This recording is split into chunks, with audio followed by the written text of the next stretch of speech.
To add eSIM into the Samsung A37 5G, first of all, you have to start by opening the settings. Now you will have to go for connections, and right here just go for SIM manager.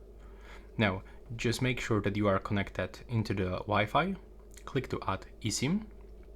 Now as you can see, if you are using two physical SIM cards, then the second one will be blocked because you cannot use two SIM cards and one eSIM. So we have to click OK to go forward. Wait for a few moments until this SIM card will be turned off.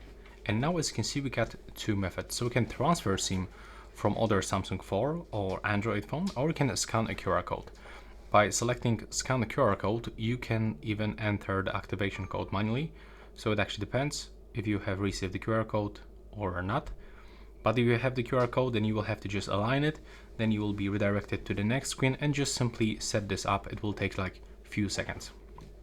The activation code is available here, and it usually starts from this. You will have to input this code, then click done, and the eSIM will be also added.